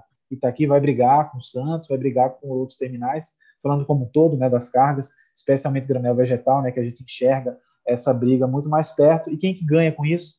Quem que ganha com isso é o mercado, é a carga. E a carga ela vai procurar o porto mais barato. Eu não tenho dúvida nenhuma que o TED, hoje sentado aqui conosco, está acompanhando de perto a licitação que a gente vai abrir esse mês do maior terminal de granel vegetal do Porto de Santos. Aliás, do complexo portuário de Santos. O terminal que sozinho vai movimentar 15 milhões de toneladas. Um grande problema para o TED, que quer manter o porto dele eficiente para continuar fazendo o escoamento dessa carga. Acho que era isso. Obrigado, Hernani, pela tua pergunta. E já eu respondo a do Aloysio também, que eu queria falar um pouco. Se tiver tempo, obviamente. Na realidade, a minha não é uma pergunta, não. É que a reunião está boa, mas tem o avançado da hora. Eu tenho uma reunião às 18 horas, eu vou precisar sair já. Então... Desculpa, Luiz, pode falar. Oi, Ted. Não, desculpa, eu interrompi, você estava comentando alguma coisa. Sabe? Não, eu ia comentar que a reunião está muito boa, acho que atingiu os propósitos, os objetivos. Eu ia, antes do Roland encerrar, eu ia pedir para vocês fazerem as considerações gerais. E eu vi na plateia o Carlos Kopitschke, que é o executivo da ABL. Então, se algum dos temas que foram levantados aqui, se o Carlos estiver presente, quiser fazer uma abordagem rápida, se não, depois, já me adiantando um pouco, eu acho que uns 5 minutos do TED e do Disney, né, devido aí ao adiantado da hora. Mas, se precisar de mais tempo, sem problema nenhum, porque eu acredito que a maioria que está presente aqui continua. Então, a minha proposta, então, é essa. Se o Kopitschke quiser falar alguma coisa dos assuntos que foram colocados aqui, ele foi diretor de Santos também, ou seja, ele tem experiência para isso. A doutora Elizabeth também está aqui, mas está quietinha. Enfim, está aí mais ou menos aí no limiar do horário. Tá bom, Ted? Tá, o Disney, talvez Elano queira comentar sobre a segunda pergunta. Eu já, em 1 minuto, respondo, eu dou uma visão minha e já faço também, já despeço. Nós já fizemos movimentação de carga para o Centro-Oeste de combustível Goiás, ali, já recebemos, por exemplo, farelo de soja lá embarcado em Anápolis. Então, ainda estava com a Valec pagando, a operadora ferroviária pagando o direito de passagem. Eu acho que com essa com a concessão da Rumo, claro que a Rumo vai querer otimizar os ativos, né, lá da Malha Paulista. Mas o que nós pensamos? A gente vai conseguir, com a estrutura que nós temos hoje aqui, nova, de fertilizantes, internalizar mais fertilizante para a região, ali, Goiás, talvez norte de Goiás. Combustível, com certeza, tem um grande potencial, né, porque esse balanço entre até onde Santos e Itaqui vão se encontrar, onde vai ser essa divisão, esse encontro das águas, digamos assim, encontro dos portos, está muito em função de uma série de questões. A questão de tempo de espera de navios, por exemplo. Nossos berços de grãos líquidos, eles são muito eficientes, né? Nós temos muito pouco tempo de espera. Então, a gente consegue... nós estamos mais próximos aqui, no caso da importação, né? No caso da América do Norte. Então, tem uma série de contas que vão ser feitas, né, ao longo desse modelo que a gente... É claro que nossa ideia não é uma competição direta com o Santos, jamais, pelo amor de Deus, quem somos nós? Mas a ideia é que a gente possa, como diz o Sobreira, fornecer mais opções para o mercado, principalmente do Centro-Oeste, Goiás, Tocantins, ali, Mato Grosso do Sul, tanto para exportação de grãos, também para importação de fertilizantes e granéis líquidos. A Rumo está fazendo um terminal de container Imperatriz, né, que é aqui no Maranhão, mas assim, sei lá, mais ou menos quase 500, 600 quilômetros dentro da VLI, né? Então, isso tudo nós estamos acompanhando, equipando nosso pátio de contêineres com mais tomadas. Então, de novo, dá ao mercado a opção de onde for melhor. Então, mais uma vez, agradeço essa ideia nossa de termos essas rodadas, né? No caso desse roadshow que a gente fala, a ideia é que a gente vá presencialmente mesmo, a ideia é que essa reunião deveria ter sido feita, digamos, nos locais, nos estados, mas vamos avançar com isso, com o andar da carruagem, também com a questão da pandemia, mas a ideia é que a gente possa estar presente, mostrar ao mercado, à região, que nós somos não apenas o Porto de São Luís ou o Porto do Maranhão, nós somos o Porto do Tocantins, nós somos o Porto de Goiás, nós somos o Porto também do Mato Grosso, do Pará, do Piauí, da região ali, também na parte da Bahia. Então, mostrar para esses estados, para os investidores, para os empresários, para a classe empresarial, que vocês têm um porto aqui que vocês têm, que nós podemos ouvi-los, atender as necessidades, as demandas, né, juntamente com o mercado. E para concluir mesmo, eu acho que o sucesso que nós estamos tendo, claro, é a equipe, é pessoas, é a visão do meu chefe para o porto, né? Mas também esse alinhamento aí, esse diálogo permanente com pessoas como Disney e outra equipe, toda a Epilone e sua equipe, tem dado uma afinada no discurso e uma convergência, né, de objetivos, né, de resultados. Eu acho que o sucesso exatamente dessa confiança mútua, dessa construção coletiva que a gente tem feito, né, e que eu acho que espero que no dia 9 vão ser reconhecidos pelo mercado. E, mais uma vez, agradeço a oportunidade. Eu tinha só a última pergunta para ele, se ele vai estar lá no dia 9. Aí, só para mais, ele responde se ele quiser. Não sei que ele quer fazer mistério aí, seja presencialmente ou por imagem, né? Tá. Deixa eu dar... depois eu te falo sobre isso, mas deixa eu te dar deixa eu complementar aí a pergunta 2 do nosso amigo, eu esqueci o nome agora. Hernani Muraro. Hernani, é o seguinte, eu acho que o Porto de Itaqui, o Brasil, ele tem alguns portos que são considerados portos primários. Itaqui, ele está na lista desses portos primários, né, por vários motivos. Calado, demurrage. Então, por exemplo, porto que tem muita demurrage, ele pode ter calado, mas tem muita demurrage. Isso é um dificultador, isso encarece o mercado. E o Porto de Itaqui, ele tem calado e ele tem ferrovia eficiente. Então, você tem a Estrada de Ferro Carajás, que interliga com a Norte-Sul. Então, este movimento, por si só, ele já aumentou a área de influência do Porto de Itaqui, como foi muito bem retratado em um dos slides que o TED apresentou. Agora, este limite, essa linha de divisão entre o Nordeste, entre o Porto de Itaqui e Santos, tem algumas variáveis, né? No setor de grãos, por exemplo, você tem o Porto de Itaqui, ele tem uma vantagem competitiva enorme. Primeiro, depende para onde o grão vai, né? E segundo, é o calado. O Porto de Itaqui, ele não precisa de nenhum esforço para poder atracar grandes navios. Então, isso é uma vantagem competitiva enorme, né? E segundo, que tem uma ferrovia eficiente. No ponto de vista de granéis líquidos, você pega a maior parte do ano, o combustível importado ele vem do Golfo do México. Eu diria, sem muito medo de errar, 10 meses do ano vem do Golfo do México. Então, o Porto de Itaqui está muito perto.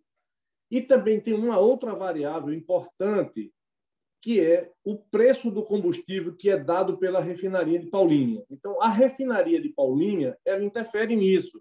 E também depende da ocupação do Osbra, tá certo? Então, você tem algumas variáveis que o mercado tem que ficar o tempo todo olhando para poder entender onde é o limite desta área de abrangência, entendeu? Então, não existe uma resposta certa. Agora, uma coisa eu te digo, a sociedade brasileira ela ganha muito com isso, porque você tem competitividade e você tem certamente um produto na ponta com um preço mais competitivo. Então, isso é o benefício que você traz para a sociedade como um todo, a partir do momento que você tem investimento em infraestrutura. Esse é o ponto. E, para finalizar, Ted, eu vou deixar você com essa curiosidade aí sobre a participação do leilão, tá? Tá bom? Opa, que eu pensei que você estava para tomar um café. Eu não estou falando de leilão, não, rapaz. Mas a gente toma um café assim, tá bom? Ok, gente. Obrigado. Hernando, eu espero ter lhe ajudado aí na resposta, tá? Bom, Falei que a resposta do Elane ia ser eu bem acho que o Coptic não quis se aventurar, porque eu não vi, nem ele falou, então eu acho que passaria para o Disney, se o Roland estiver de acordo, e o Cláudio, para a gente encerrar o evento. Então, suas considerações finais aí, Disney. Perfeito, Luísa. Obrigado aí pelo convite, né, mais uma vez, para o evento. Aqui nas minhas considerações finais, eu queria pegar o gancho que você trouxe lá atrás sobre o que será a nova política do Ministério pensando em um horizonte mais longo. Veja que provocação interessante, né? Uma vez que a gente já está aqui em 2021, né, a gente já consegue enxergar ali ao final da maioria dos nossos projetos um pouco do tema que a gente conversou hoje, né, que são os arrendamentos. Eu acho que ficou muito claro, né, que a gente de fato já enxerga o final desse esforço, né, para poder reduzir de forma aguda, né, todo esse passivo nos portos públicos. É óbvio que o programa de arrendamentos ele segue, né, mas ele segue com outra característica, né, com outro olhar, talvez um olhar muito mais planejado do que aquele que a gente tem hoje. Mas é interessante a gente observar para entender o que está no ar aí das políticas que vêm sendo implantadas pelo Ministério, e aí a gente consegue enxergar para onde a gente está indo, né? Eu chamo a atenção inicialmente para 574, portaria 574, assinada ali no fechar das luzes, né, do governo anterior, que começa um caminho, acho que aponta um caminho, na verdade, para a descentralização do setor em si, né? Foi um movimento abrupto que foi feito lá em 2013, pelos motivos lá da época, e agora a gente já enxerga um nível de maturidade muito maior, né, das autoridades portuárias para justamente retomar esse pensamento mais regional do porto. E esse pensamento regional do porto é uma coisa extraordinária do ponto de vista de planejamento, e a gente consegue enxergar isso em portos como o Porto de Itaqui, na verdade, né, que não se enxerga como um porto em si, não se enxerga como um fim em si mesmo, mas se enxerga como parte de uma cadeia muito maior que está ali dentro do Estado. Eu consigo ver isso claramente no Porto de Itaqui, consigo ver isso claramente no Porto do Suape, consigo ver isso claramente no Porto de Paranaguá, consigo ver isso claramente lá no Rio Grande do Sul. Então, acho que o primeiro trend, Aloysio, a primeira nova política, eu acho que é uma tendência do foco na descentralização das autoridades. Esse é um ponto. Um segundo, e esse a gente consegue ver de forma muito clara, com a portaria 530, com o 9048, com a 14047 e com a portaria publicada essa semana, que é a portaria 51, que é a desburocratização do setor. Então, a portaria 51 ele traz um processo de cessão onerosa sem a participação de Brasília, diretamente pela autoridade portuária. 9048 vocês estão cansados de saber, né, apesar das dificuldades de implantação, as vantagens que ele trouxe. A própria portaria do 530, né, conferindo ali uma previsibilidade no caminho ali das movimentações contratuais. O 1447, ele nem se fala. Então, esse é um segundo trend que eu enxergo de forma muito clara, esse processo de desburocratização do setor, que eu enxergo que é um caminho sem volta. Chama atenção para uma discussão que teve muito aí no Porto de Itaqui, por exemplo, itens reversíveis ou não reversíveis.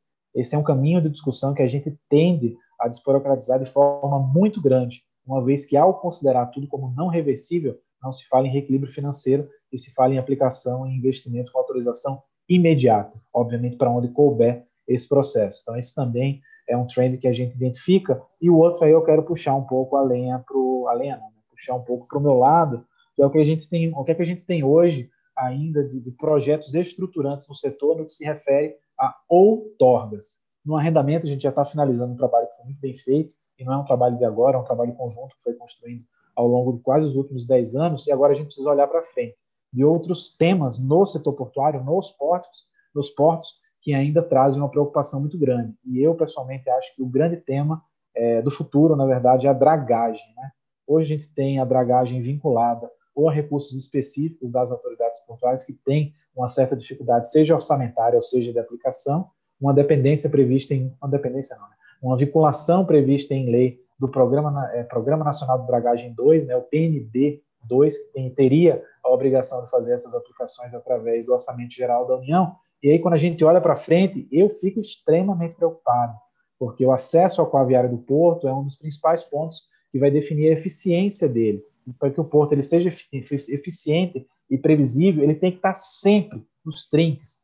E a gente vê hoje uma dependência de um recurso que ele não existe. Então, eu adianto, hoje a gente já está em processo de estudos de concessão do canal de Paranaguá e concessão do canal de Rio Grande, onde a gente entende de que esse ativo ele deve ser passado para a operação privada, que será remunerada através da tabela 1 que já existe, mas aí com uma facilidade de aplicação. Então, a gente tem uma expectativa muito forte, tá, de que esse seja um próximo trend desse setor, um processo de outorga que a gente aposta mais uma vez nas parcerias com a iniciativa privadas, que obviamente só serão de sucesso se forem lucrativas, previsíveis, seguras, etc., para os interessados. É isso que a gente está construindo, tá? A ETL já está trabalhando nesse processo, vocês vão ver falar mais nesse tema aí ao longo dos próximos meses.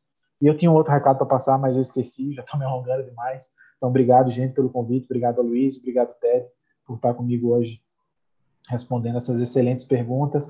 E eu sim, porque eu não vou bidar, não vou tirar dinheiro do bolso, estarei lá no leilão, dia 9/4, disponível para tomar um café. Obrigado, gente, um abraço. E a apresentação eu passo para a Raquel ou para a Luiz e depois eles distribuem. Obrigado. Bom, obrigado, então, Disney. Eu acho que é uma notícia que pouca gente sabia, o Roland, e eu já vou passar para você encerrar, é a reversão dos recursos do pagamento de outorga para as autoridades. Esse foi um marco, uma coisa importantíssima e muito pouco divulgado. Só isso, então, obrigado. Obrigado, Ted, por ter confiado aí na ADECOM fazer esse evento conjunto. Acho que é um bom caminho para divulgação. Pois não, Roland? Alô, Aloysio, dá licença um minuto. O Carlos Copit, que é o presidente da ABTL, que é a Associação Brasileira de Terminais de Granéis Líquidos no Brasil, ele está presente, mas ele está com um problema de internet. Ele está em Santos, no local que ele está com muita chuva, um temporal enorme, ele não está conseguindo uma boa conexão, tá? Ele pede desculpas, mas ele ouviu, mas ele não consegue falar, tá bom? Obrigado. Tá bom, obrigado. Olá. Passa o microfone, Roland. Eu tenho por hábito deixar desligado. Bom, dado o adiantado da hora, eu só tenho a agradecer a todos, em especial aí ao Ted, ao Disney, ao Cláudio, o próprio Aloysio, né? Eu ia fazer um comentário em cima de alguma coisa que o Ted, que o Aloysio e o Disney comentaram, né? Você vê que o Ministério ele está cumprindo agora a função dele, né? Que é fomentar a política de transporte efetiva, né? E fazendo um trocadilho nisso, né? Criando condições para que isso não saia do trilho, né? Ou seja, política de Estado e não política de governo, né? Fica aí para o TED essa responsabilidade, um CAPEX de 675 milhões, né? E um retorno bastante satisfatório aí para o Porto, né? Eu queria aproveitar aqui, não vou tocar mais nesse assunto, queria só cumprimentar umas pessoas aqui que a pandemia acabou afastando, né? E a gente acaba não vendo mais. Eu estou tendo a oportunidade de ver aqui a doutora Elizabeth, o José Alex, o auxiliadora Borges, o Antônio Carlos da Apex, o Fábio Saraiva, o José Clementino, Lauri Barcelos, o Elano, o pessoal da EMAP aí que está assistindo, Raul, Débora e mais alguns. E muito satisfeito, por mim, agradeço aí a participação de todos e posso considerar encerrado. Cláudio, alguma consideração? Não. Muito obrigado. Sim. Ô, Ted, a gente quer fazer uma live com fertilizante, né? E os reflexos dos investimentos nos portos, no Porto de Itaqui, na área de influência. Tá? Isso está programado, a gente vamos avançar com isso também. Enquanto a gente não pode, enquanto a pandemia não nos permite fazer o roadshow da forma que nós programamos ao vivo, né? Então, a gente tem essa série, como eu disse no início, de 5 lives, e nisso aí a gente está fomentando os assuntos, está tudo circulando. Tá bom, gente? É isso aí. Muito obrigado a todos aí. Um abraço, boa noite. Um abraço. Tchau, tchau. Obrigado, parabéns a todos aí. Sucesso. Sucesso.